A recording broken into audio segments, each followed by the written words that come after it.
All the way back in 2001, a little company called Ubisoft published a game by Red Storm Entertainment that would go on to live rent-free in my head for over 20 years. That game was Ghost Recon, and it was the brainchild of the one and only Tom Clancy, who started Red Storm to bring his brand of military fiction to the digital realm, and in the process, basically created the tactical shooter genre as we know it today. Let's be honest, this game is old and it's ugly, but that doesn't stop me from returning every few years to do another playthrough and lose myself in the wilderness of Eastern Europe, with just me and my squad standing between the free world and the chaos of the post-Soviet war machine.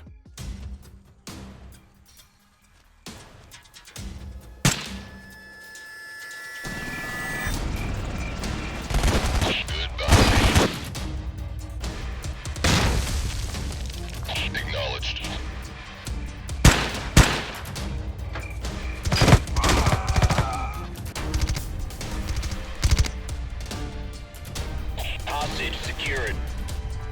Demo charge set.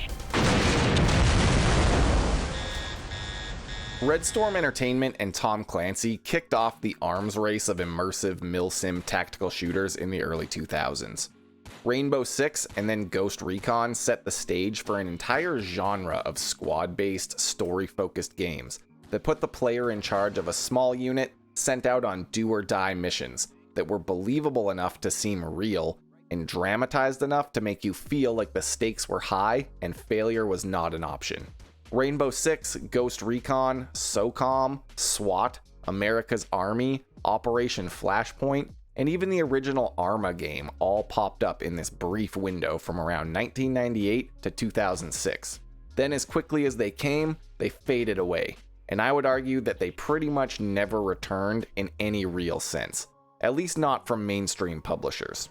They were replaced by games that were the same in name alone, that sacrificed the core premise of the mil-sim tactical shooter in favor of cinematic appeal to attract a wider audience. I think Ghost Recon is one of the perfect examples of how quickly this type of game rose up and then fell from grace. Because by the second game in the Ghost Recon series, they had already abandoned the roots that made it stand out from other games in the first place.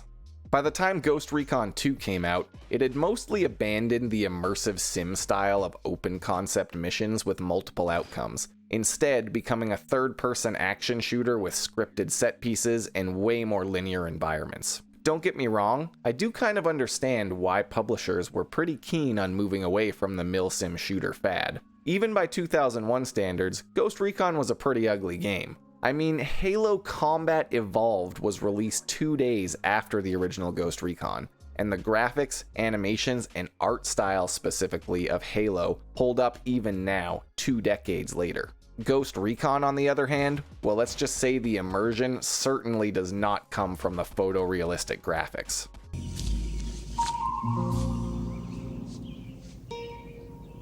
What the fuck is this piece of shit?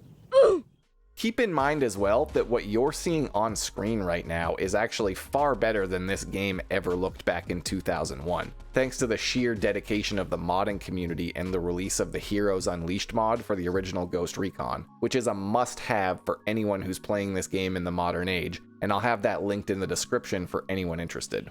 What the glory days of the tactical shooter lacked in pure visual fidelity though, it made up for in other ways that were maybe more difficult to see at a glance, but no less impactful.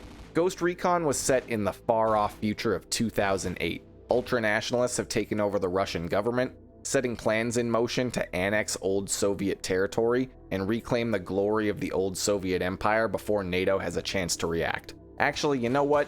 This guy does a far better job of explaining it than I ever could. The year is 2008, and the world teeters on the brink of war. Radical ultranationalists have seized power in Moscow. Their goal, the re-establishment of the old Soviet Empire. Ukraine, Belarus, Kazakhstan. One by one, the nearby independent republics slip back into the Russian orbit. Russian tanks sit in the Caucasus Mountains and the Baltic forests, poised to strike to the south and east. The world holds its breath and waits. For one small group of elite soldiers, the war has already begun. U.S. Special Forces Group 5, 1st Battalion, D Company. Deployed on peacekeeping duty to the Republic of Georgia in the Caucasus, this handful of Green Berets represents the very tip of the spear, the first line of defense. Equipped with the latest battlefield technology and trained in the latest techniques of covert warfare, they strike swiftly, silently, invisibly. They call themselves the Ghosts. Maybe I'm just a simp for Tom Clancy, but goddamn, I've watched this cutscene probably 30 times, and even 20 years later, it still gives me goosebumps and just gets me so excited to jump into this campaign. Even as a kid who had missed out on the whole Cold War thing and didn't really understand that this exact scenario was still a nightmare that haunted the Western world, this sounded awesome to me. It's a simple premise, but so powerful.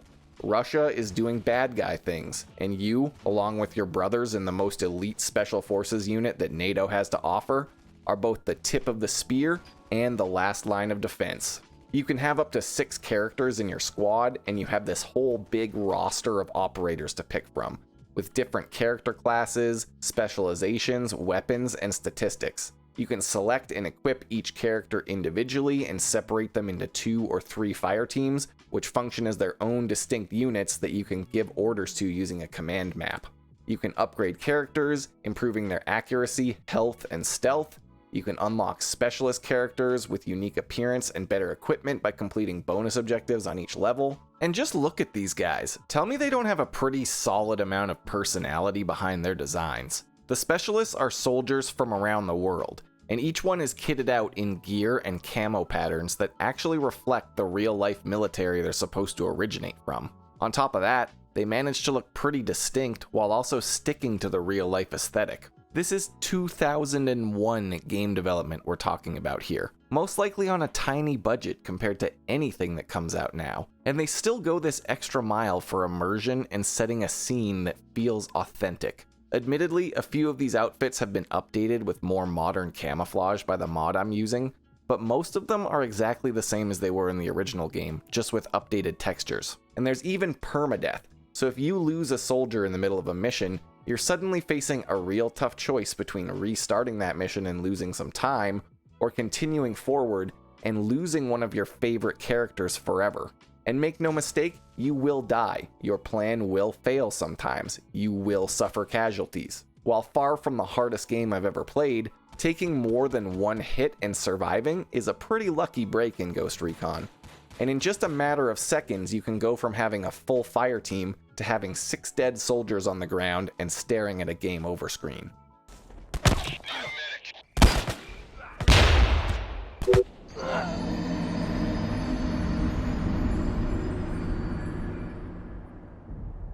When everything could take you out in one hit, finishing a mission and getting back to base with your whole team alive felt special. And because your teammates were gone forever if they got smoked, you actually kind of cared about keeping them alive. You couldn't just revive them after you single-handedly disposed of all the brain-dead AI enemies. These games forced you to use your brain, to learn through trial and error, to study your environment and think carefully about how you're going to move through it. You were always one wrong move away from putting yourself into an unrecoverable situation. And because of that, tactical shooters made during the Golden Age not only stood out from the crowd back then, but even now to this day.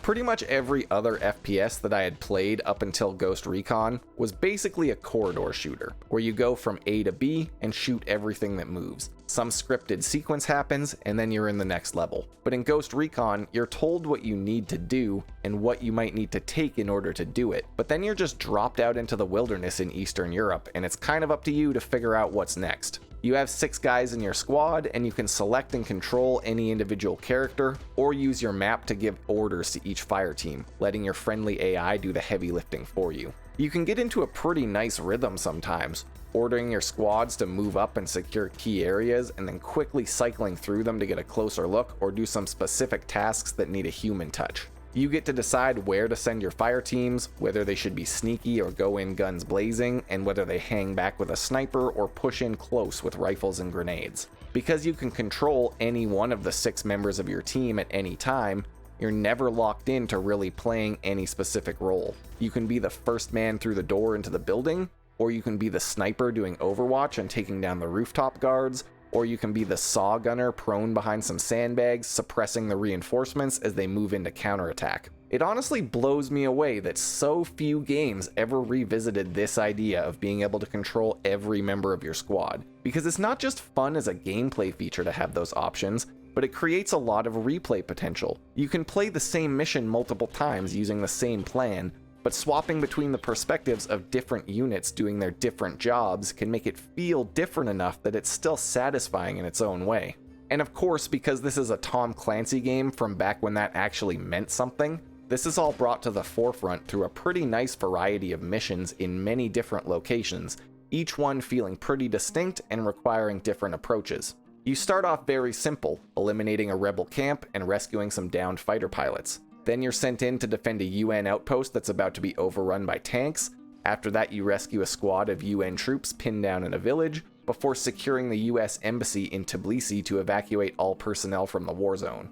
By the end of the main campaign, you've infiltrated a submarine base, captured an airport and blown up aircraft on the tarmac, sabotaged listening posts deep in the Russian swamps, demolished a bridge to stop an advance, escorted a column of tanks through a blown-out city, raided an old castle to secure invasion plans, executed a midnight prison break from a Russian gulag, conducted recon ahead of the main NATO tank advance into Russia, and then in the final mission, your team leads the advance into Moscow and captures the Red Square, stopping the ultranationalist coup right at the source.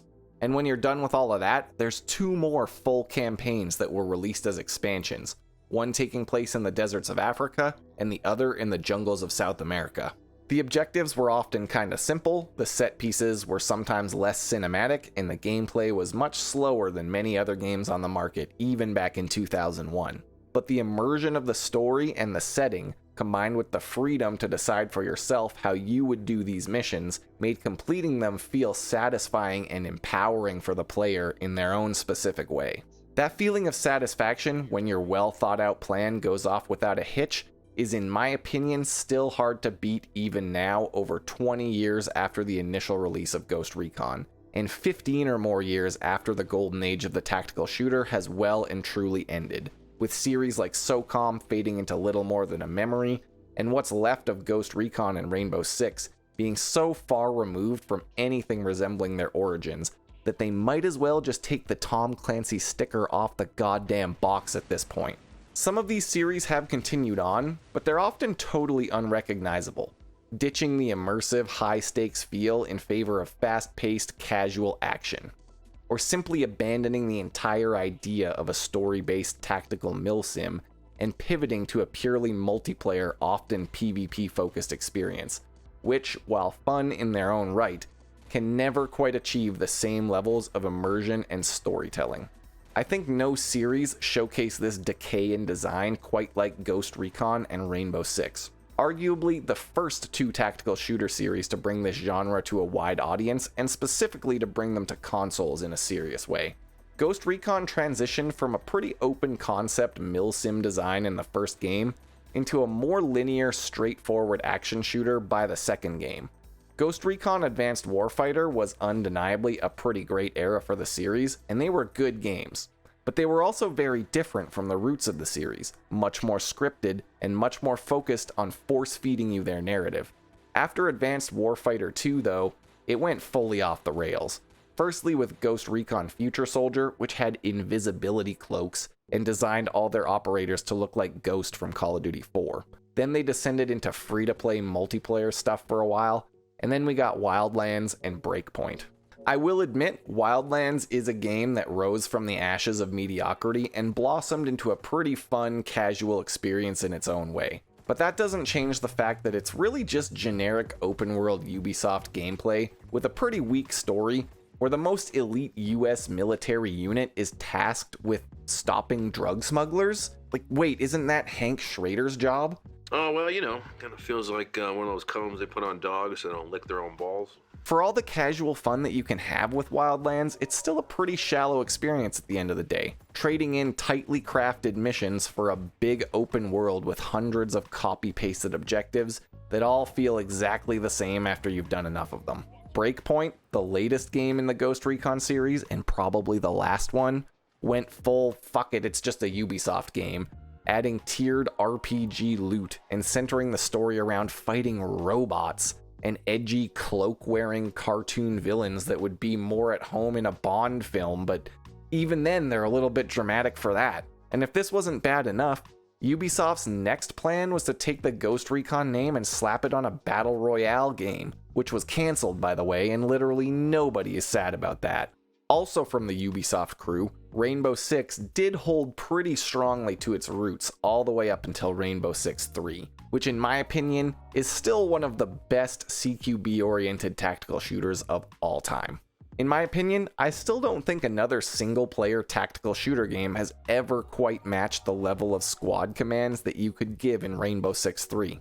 They were simple enough to understand, like ordering your team to stack up on doors and throw grenades before entering, but also complex enough that you could actually be pretty creative in what you were doing.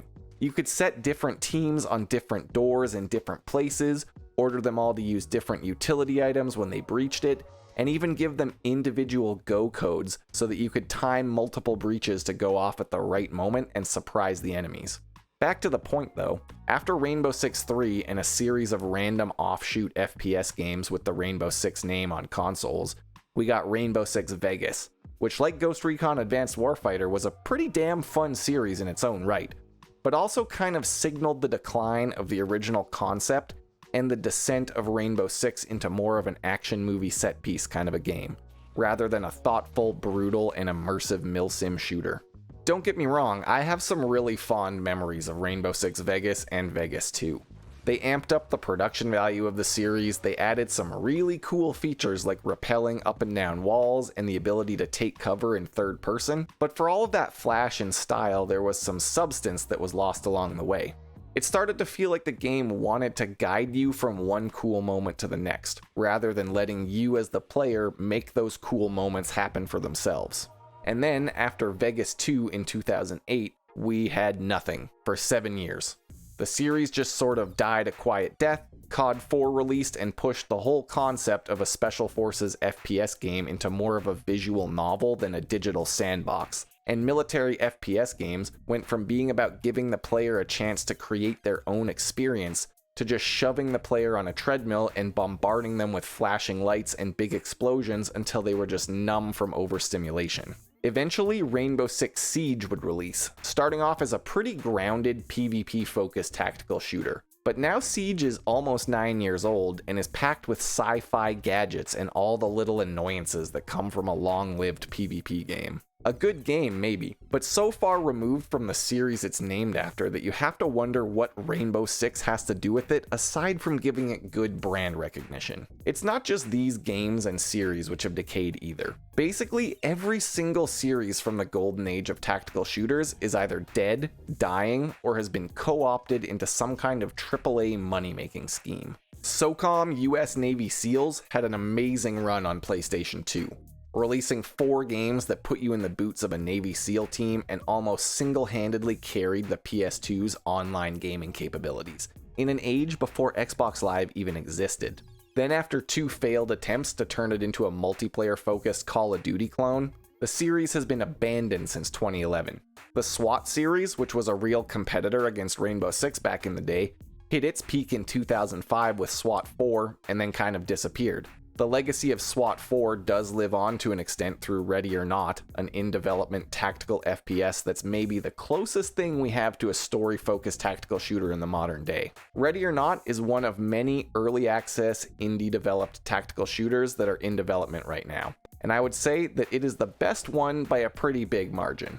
There's so many of these games that they've almost become their own genre. Not just tactical shooters, but ones developed by small studios, released into early access with a painfully slow development cycle, and the finished product is more of a vague dream than anything that's really tangible. Other games in this space include stuff like Ground Branch, 0 Hour, SCP-5K, Squad, Escape from Tarkov, 6 Days in Fallujah, and many others that I don't know about and probably won't make it past the beta phase. Ready or Not in particular has all the hallmarks of something that could be a truly great tactical shooter experience. It has excellent level design, a great arsenal of weapons, friendly squad AI that you can give commands to, insane levels of immersion and detail both from the realistic graphics and the enemy AI you fight during missions, and according to the developers, it's eventually going to feature a single-player campaign with a fully realized story. That sounds great, and it's quite fun to play the game even in early access where nothing is really tied together and you're just playing placeholder missions to test the game systems. Arma is another example of a modern tactical-focused shooter that has managed to stay successful and relevant, but Arma is more of a platform than it is a game. Arma is a sandbox that you kind of create for yourself. And while there is an insane amount of fun you can have playing Arma, it does lack the single-minded focus of some of the other games. And those last 2 points right there do a pretty good job of describing the current purgatory that fans of milsim games are stuck in right now. It's not that there isn't anything to play, or anything to hope for and look forward to. Everything we can play, though, is either half-finished and missing the most important features to make it compelling, or is a fully multiplayer-focused experience that brings people together for some tactical chaos, but doesn't really do anything in the way of setting the scene or providing a narrative that drives the action. Ready or Not is great. I love it, and I'll always enjoy playing a few runs with some friends. But it still doesn't have a narrative or progression or any real point to completing objectives or playing, aside from just a bit of random fun with friends. Squad is great.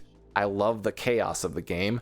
I love the social experience, and there are some moments in Squad that can't be matched by any other game except maybe Arma. But it's a PvP game, so there's no narrative, there's no structure to the missions, the only objectives are defend or capture a point, and for every moment of immersion, there's another moment where it's broken by something or someone out of your control. It's not that any of these games are bad, but the reality is that if you want to play a modern tactical shooter, it's either going to be unfinished, lacking the production value of professionals, or a strictly multiplayer-focused PvP experience that lacks the immersion and narrative of a story-based game. While it's not likely that we'll ever see games like Ghost Recon or Rainbow Six return to their roots, I do think there is a resurgence of interest in tactical shooters right now, and it gives me a lot of hope. Interest in these types of games is rising thanks to talented creators here on YouTube. And the sheer amount of indie devs setting out to make tactical shooters gives me a real hope that we might be on the verge of a milsim renaissance of sorts. I don't think we'll see a future where the AAA publishers start cranking out tactical shooters again. They know that it's too easy to sell a shallow experience by aggressively promoting some cinematic trailers, so why would they ruin a good thing, really? It really is up to the indie developers to pull us out of this purgatory, so I'm rooting for them every step of the way. And I wish nothing but success for all the studios out there working on bringing back the golden age of the tactical shooter for a second shot at the title. And you know, that's about it for my unhinged rambling about a long-gone era of gaming that I look back so fondly on. I've wanted to make a video like this for a long time, and I'm glad I finally did. I hope it connects with others who feel the same way, and just want something new that can bring back even a fraction of the excitement that we felt playing these games for the first time many years ago. Thanks for sticking around this far into the video. If you're new here, thanks for checking out the channel, and please consider subscribing if you enjoyed the video. I'm on a mission to expand my content into the realm of retrospectives like this and video essays on what I find fascinating about games, so stick around if that sounds good to you. If you're a returning viewer, you might notice this is a bit different from what you normally see on my channel.